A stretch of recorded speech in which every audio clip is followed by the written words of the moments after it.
So this month's Agora challenge was about Lego, and I really wanted to try something new. I wanted to push myself and learn some things along the way. I've always wanted to learn Nuke, so I thought this month I would challenge myself. I would take a animation that I can do, I know how to do, and try and get it fully completed to the compositing and rendering and make it look pretty. So I had to do lots of research and I had to do all these things that I'd never really done before. So in this video I'm going to go through what I've learned and hopefully give you some tools and tips and tricks that I've learned along the way. So let's jump in. Hello there. Now, I've always loved Star Wars, especially the Clone Wars and anything which are animated, but also the movies as well. I grew up with the prequels. You know, I was about 8 or 9 when they came out, so I wanted to do something which was Lego based and Star Wars based. Thought that during the sort of final battle between Obi-Wan and Anakin, that volcanic Mustafar planet was amazing to do. So I wanted to do something which was basically based around that environment. Now, luckily, I found this model pretty quickly after I searched into Google. I typed in Mustafar and this basically came up, and it was pretty accurate. Basically done for me. So that was a really big tick off my to-do list. And I also wanted to make sure that the only Lego pieces in my shot were the characters, and I wanted to try something where the style was, I guess, juxtaposition with reality and physically accurate rendering with the Lego. I'm not sure if I succeeded or not, but anyway, you'll see later. So yeah, I found this model, I downloaded it as an OBJ, and I opened it up in Maya. There were some issues with it. First of all, the textures, so that was obviously a bit of a nightmare. And there was some cleanup to do. With any OBJs and stuff from different software, you have to come in and you have to do the option to unlock normals, which helps just Maya to understand the direction of the faces. And then I went around and did some cleanup. I deleted some stuff. At this point, no textures, no shaders, nothing. Now the rigs. So there were some really good Lego rigs already. And the base rig they had was like a really high quality Lego rig. But of course, the textures were wrong. So you go to Mechabrick, which is a really good website, which has all the textures and all the bricks ever made by Lego. And then on the Agora website, there is a tutorial of how to basically add those textures to their models. But it's pretty simple. Go to Photoshop, take the UVs, and just put on your textures on top of them. This thing took me probably about an hour. I also wanted to put in a sort of battle droid, which they've always been my favourite droids. So I went to get Mechabricks, downloaded a blender file, which was basically all the textures and the model combined. So you have to download the add-on, which is free from the Blender Marketplace, which you go into Blender, and hopefully you can do that. It's pretty simple. So you can install the plugin, import the model, and then you can export it again as an FBX. Luckily, it does come with the textures already included, which is quite nice. Though I did change these because I wanted them to be a little bit more, I wanted them to pop more. Ironically, they were in the shot for less than 3 seconds, but I probably spent a good day just on this one model with all the rigging as well.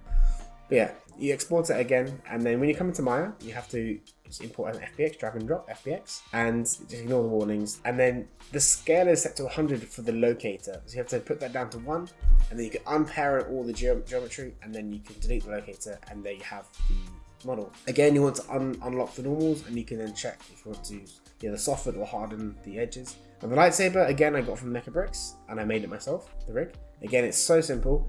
I just took a cylinder and then created a mesh light as well, and then I used a driven key to make the lightsaber ignite. Driven keys are pretty fun. Basically, you take the thing which is controlling the action.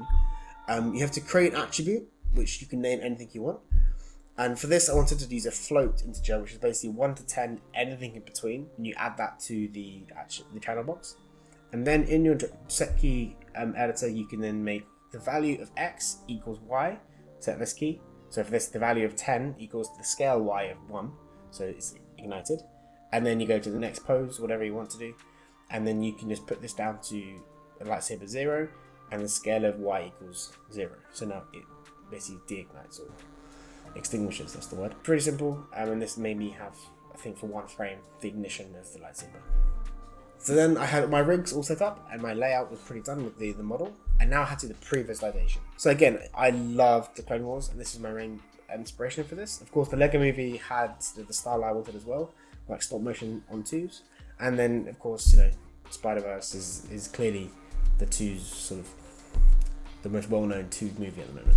So the previous is pretty simple. I wanted to basically use some of the clips and the ideas from the Clone Wars, and I wanted to make a fight scene. So I went in, I basically posed out some of the main keys. I wanted to just get a rough silhouette that I was going for with the cameras and basically just get the main shot down.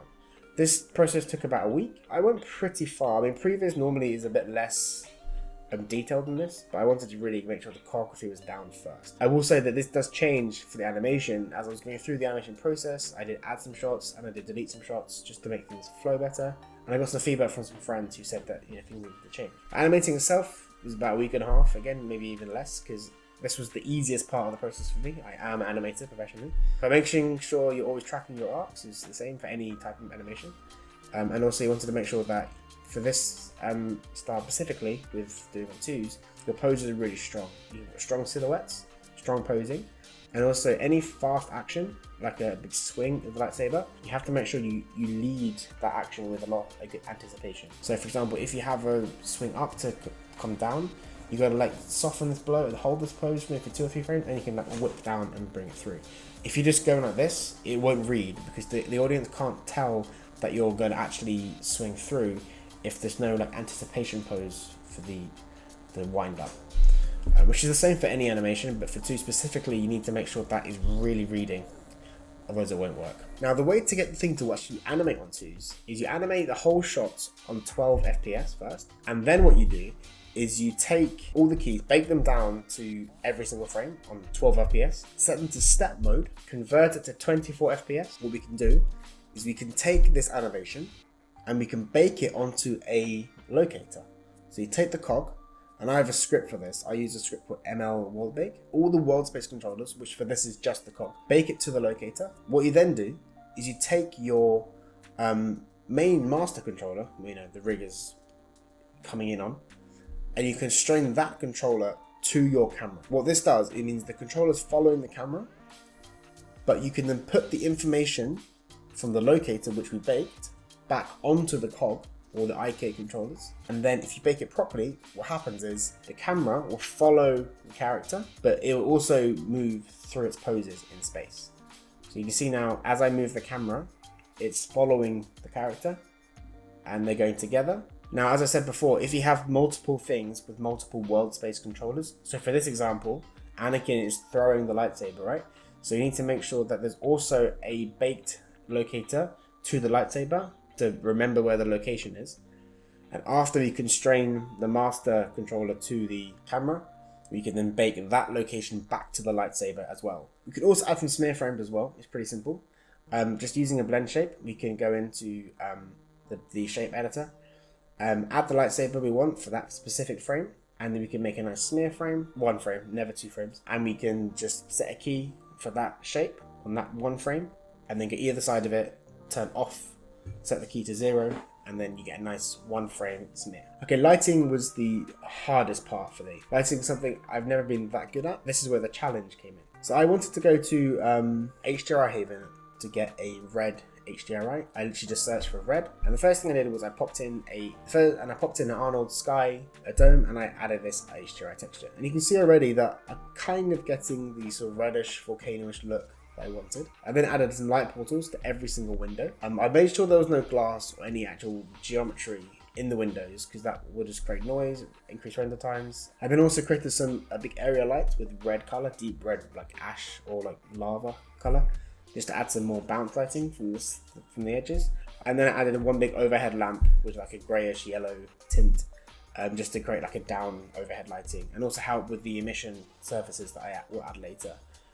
Just to create more interior feeling to the room. This wasn't my final lighting. This is just my kind of layout lighting. So what I did for this was I would take this scene and then I would import it into every single animation file, and then I use that as the basis to add on my extra lights. So in terms of the shading, what I did here was pretty simple. Everything's done procedurally, except for the electrical panel in the background there. I basically took a standard surface shader and then I took 2 of them. I then changed the color slightly, took a noise map, and mixed it together using the noise map as a factor. So, you know, white is shader 1 and black is shader 2. And when they merge together, that creates a nice sort of messy, rusty feeling. I then did that one more time again. So I took that mix shader with another mix shader and then with different colors and just made it sort of a collage, different colors. The same thing for all the materials, just different colors, different roughness levels to make them shiny and not shiny. And of course for the lights, it's all emission, just a set value of 4 or 5 with a nice off-white yellow color. And then I did make one thing. I went to Photoshop and I made this image. It's pretty bad quality, as you can tell, but I could put this image into the emission and the color of the UVs. For the background, I went to Google and I also used Midjourney, and I made this background image which I connected to the emission and the color. Okay, like I said, this was just the basis. So after I did all the animation, what I did was I then took these files, I then referenced them into each of the individual shots. So I replaced the layout version of the model and added the lights. And then what I did was I had to make some selection sets to help me with the rim lighting, the fill lighting, any other extra lights that I wanted for the scene. So I'm going to open up a demo quickly to show how I did this. So I would use the render layers, the legacy render layers. Now I've heard from multiple sources that using the new version of render layers is better for complex scenes and has a lot more, it's more reliable, it has more options. But for my super simple rendering, I wanted to do something that was a bit more basic and beginner friendly. Basically what you do is you make a layer like Photoshop and you have to add your models to it which you want to be in that layer. You have to make a set first. So I wanted to select all of the background information, make a set, which is go to create set, simple as, and add that to the layer. The issue was though the lighting isn't in that layer, so if I render this out, nothing happens. So you take all your basic lights, not anything extra, no rim lights, no fill lights, just your basic lights, and you add that into the scene. So then what you have to do, create this nice background layer which has all your background information and all the lights, and it's a nice basis. The next layer of course is the character layer. So you have to add one and your Anakin. And so again, you select all the geometry for those characters. So you go in, select Anakin's hair, and Obi-Wan's hair, the body and the body, and then you add that to a set, and then you add that set to the render layer. I'll explain why we're making sets in a second, it will make sense. If you add them directly, just select the geometry, add to the layer, it will work as a render layer, but you'll have less control later, which is important. I also wanted to make sure that I added in the lightsaber hilt, because even though it's technically not a character, it's part of the character's design, and it's also going to be affected by the sim lights. But now of course the issue, even with the lights added to the character layer, the background has no effect on the characters, as in no shadows, no reflections. Light should be affecting the characters, which is bounce lighting off walls and off ceiling. What we can do is we can add the background level to the character render layer. We can hide it from the render view. This is why sets are so important. We go to the sets and go to the attribute editor, and we go to the override tab, and we go to Arnold and add an override, and we want to find the one called primary visibility. And then you can make this a override of that specific layer. So normally we want this turned on, right? But for this specific layer, we want it to be turned off. I will go to right click, override layer, and I get an orange writing, and I uncheck that. So now just in that layer, you can't see the images in the render. So now we have all the shadows, all the bounce lighting, everything we wanted from the background. We can't see the background. And also I want to do the same in the background layer. I want the characters to be affecting the shadows and the environment. So I also add that back to background layer, but I turn it off. Same geometry in both, but one is hidden in X and one is hidden in Y. The next thing we need to do is make a saber layer. Now again, I want to add in the geometry of the lightsaber and nothing else, because I want the saber to be separate. I want to have the control to create a glow effect in Nuke. I don't need any lights, because this is just by itself a glowing stick. And then you can do the same thing for adding rim lights and fill lights. For every single light you add, at least every single category of light that you add. So rim lights can be one level, fill lights can be one level, one layer. And then you can change them independently of the other lights in the scene, and you get this nice image here, which later on in Nuke you can change and tweak and affect to whatever you want it to be. Which means in Maya, if you make mistakes or you don't like the result or the color or even the strength, you can do it later on in Compositing and you can edit it, change it, and it's really, really flexible, really easy. But here I just made a blue light just to show you the difference, just so you can really clearly see that they're not affecting each other. Okay, in the actual real scene now, just to show you some more tips and tricks, you can actually constrain lights to your characters, right? So I wanted to have this feel like traveling around the scene, but I didn't want to be like disappearing or changing the intensity just because Anakin's further away. So I kept it on the character the whole time. Same with the rim light. You can do this to anything else in the scene. But yeah, this was basically how I did all the lighting for the scene. So the first thing we need to do is do the render settings, which is pretty straightforward, but is also complex if you don't know what to do correctly. Luckily, someone at work helped me, which is very nice. So you want an EXR with a zip file and the 4 boxes I've ticked. Basically keeps the file size small and basically one big file. A sequence of images, not a single frame. Make sure the extension is the last thing. It's the easiest way to manage. So shot, number, and then EXR. And then of course what we need to do is choose the resolution and the shot camera. So this is obviously 1080p. And then also enable your depth and channels at depth paths for Nuke. It helps with the depth of field we're doing. So normally you start off with 3000. Check your renders in the IPR or the render view and just see what values you want for your shot. This one, it really is case by case, what you're doing for your shot. For me, I found for most of my shots, 5:2:1 was the best. I've got no transmission, I've got no SSS, and I've got no volumes in my shot, which is a conscious choice just to save time. Then we can move on to the AOVs. So we need to have all the output AOVs. This is what we need for denoising. And then we can put in the crypto mats and also the emission as well. We also need to add in the denoiser. That's all of the output AOVs we made. And then the EXR we have for Nuke, we should be fully denoised already. I do find as long as your samples are high enough, that the default settings should be fine for you. More samples is probably better than more denoising. And then we can render out our sequence. Just go to render sequence. Make sure everything is checked for all enabled render layers. And black means it's on, and grey means it's off. You don't need to render the master layer. Okay, so in Nuke we get in our images, should be 4 or 5 depending on how many you have. So read image, select them in, and just click open. Pretty simple. However, we need to do one big change, which is to make sure that the color management of Nuke is the same as in Maya. By default, it's not. So if you go and click on anywhere in the sort of viewport of node editor, press S for settings, go to color management and click on OCIR. And then the OCIO config, change that to ACES 1.2. So this is shot 7, which I've basically finished now. This time there is no filled image, it's just a rim light. And I made a slight mistake here. I added the character to the saber layer, which was a mistake. I should have had the lights added to the character layer and the saber by itself with no characters. But because I made a mistake, I actually want to show you just what I did so you can see how I think about these things. So basically every layer you can add in a color management or color correct node, and then you can change the gamma and the gain. And make sure when you're doing this you are comparing it to other shots as well, not just this specific shot. You should all kind of feel the same, and that's something I do think I could have done better at actually. The color management was the worst thing, or the color correction was the thing I did the worst in this whole series. You add in maybe a glow node just to get some nice reflections, a nice sort of burning feeling. And I'm obviously doing things which are for my style. If your style is different, do what suits you. This is just my style for this shot I wanted to go for. Maybe it's ugly, I don't know, but it's what I wanted to do. But the good thing about having these layers, of course, is you can now affect individual layers, and with the crypto map, you can change individual parts of the body or the object to change the exposure of individual locations. So here, for example, I wanted to select the head using the crypto map. So what you do is you control click on the parts you want. For example, you can click the face and you can add that to the selection if you wanted to. Of course, I don't want to, so I'm going to take it off. But then use that as a mask for the next color correct, and anything I do in the second color correct will only affect the head. So here you can see in the first one it's too bright, so in the second one I toned it down to make it more subtle, because I feel like it should be a little less rough. And you can merge it together and it all adds up to get like Photoshop layers, right? And the lightsaber wasn't that big a deal, just basically shuffle out the exposure, so the emission. So you have this individual emission layer just with the lightsaber by itself.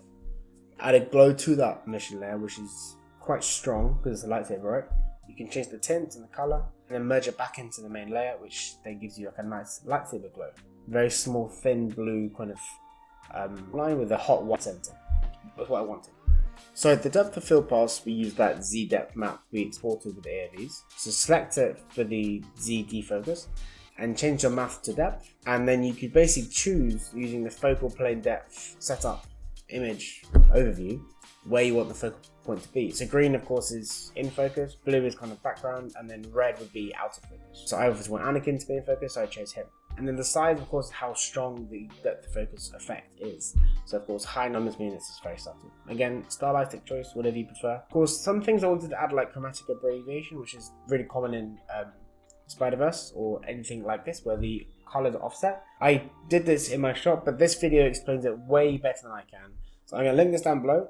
This is for Blender, but the Nuke things that apply to my our shots. Okay, so rendering is pretty simple. You make a right node. Make sure that your display is the same as your export for the color management. I made the mistake of making everything look pretty new, rendering it out, and then I realized that actually the color management was different in the render settings, so it looked different. Okay, so that's basically all the rendering and the comping done. Then I was just basically putting into DaVinci Resolve, and I had to add in some music. Luckily, YouTube has a really good library of sounds, all free and copyright free. So I found a Star Wars song. I also got some lightsaber sounds. I put them all together into DaVinci, made a very short track, and then I made my movie.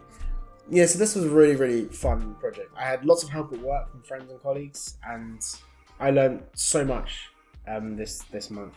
Not so much animation stuff, but everything else surrounding sort of animation, like rendering, modeling, texturing, and I just feel like I pretty improved as an artist most this month. Hopefully this was useful, especially for animators who sometimes want their shots rendered and lit and looks nice. This was something I really wanted to do for a long time, having a rendered shot. So if you do like the video, and these types of videos are really, really helpful, please do comment below and let me know you liked it. And I have lots more things planned. Different types of videos, so I'm kind of still trying to feel what people want from me. But for now, I'm making what I want to make, and hopefully people like it. So that's basically the process of what I did, and this is the final result.